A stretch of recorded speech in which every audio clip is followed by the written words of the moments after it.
Welcome back! Today we're gonna have a look at how you can wash your wool. So this is gonna be a pretty simple guide here. And hello cat, we don't need to wash your wool. Anyway, just gonna toss all the wool in here. So this is a front load washer, but this will work just as well on a top loader. Yeah, I don't know why cats really like the laundry baskets. Anyway, let's not get distracted there. So the thing with washing wool is that generally regular detergent won't do. You will need to find something that's pretty gentle. They have specific ones for wool, but something like this will work as well.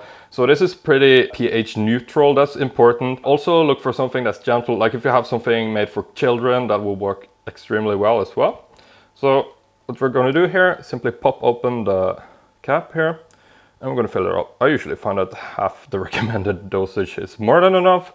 So I'm going to load it into the middle chamber here. This is the washing chamber.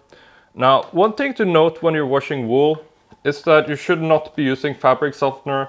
It's not good for the wool at all. Wool has something called linolene in it. It's essentially like a natural secretion from the sheep's skin that coats its fleece, like it protects it. Now, if you have wool and you find something that smells kind of like this is a typical wool smell, yeah, that's the linolene. You can strip it away as well if you want to, but I mean, I don't mind it at all. But if you want to strip it away, what you can do is that once you have your washer here set up like this, you can take something like white distilled vinegar, something like 7%, and you can fill up about, let's say, 1/4 of a cup and load it into the fabric softener here.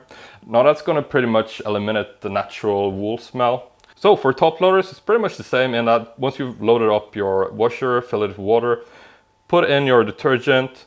Alternatively, you can also add the vinegar here, but do that once the detergent is done washing. So if you have a dedicated fabric softener tray on your top loader, do that. Otherwise, wait until it's done with the detergent and then add some vinegar there as well. So once we have everything loaded in the washer, we have loaded the detergent, we have loaded the vinegar here. I'm going to close this up and I'm going to start the washer, turning it on here. Now, washers usually have a dedicated wool program. This one does. As you can see, it's only 40 degrees, pretty low spin speed at 1200.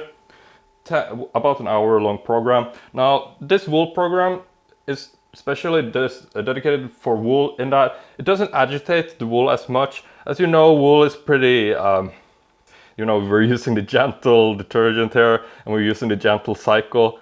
I mean, wool is a fantastic fabric, but you don't want to treat it harshly at all. So gentle cycles, if you don't have a dedicated wool cycle, use something like a delicate cycle, a gentle cycle. If you have something for specifically for underwear, that should probably work well as well. If you don't have a program at all, just use the low settings, all the low settings, and you should be good. And yeah, 40 degrees, that's a good temperature. So let's start it up. And once it's done, I'm going to show you how you can dry your wool. The laundry is officially done. So let me show you how you hang these wool clothes here. You shouldn't be using a dryer for wool clothes as they can't handle it. Usually you'll also find that they shrink when exposed to high temperatures. So you're much better off investing in one of these drying racks and just hanging them like this. Usually this is totally fine. You may want to have some room where there is some slight circulation at least. If there is not, try to turn on the heat in the floor. Maybe you can put up a fan, something like that. Just make sure that the air can escape if you're going to dry it for a long time, as if it gets too damp, that causes different problems again. Alright, so everything is hung up here pretty neatly. I find that usually if there's some heat or circulation, usually this will be dry by the morning if you do it at night, or if you do it in the morning by nighttime again. Wool dries pretty fast. If you want to see more videos like this, I've made a lot. I also did an entire article dedicated to removing the smell from wool. For example, if you have like pit stains or pit smell or smoke, something like that. I have made an entire guide. You can check it out in the pinned comment if you're interested in that. For now, I think I'm going to sign off. So thanks for watching and I'll see you next time.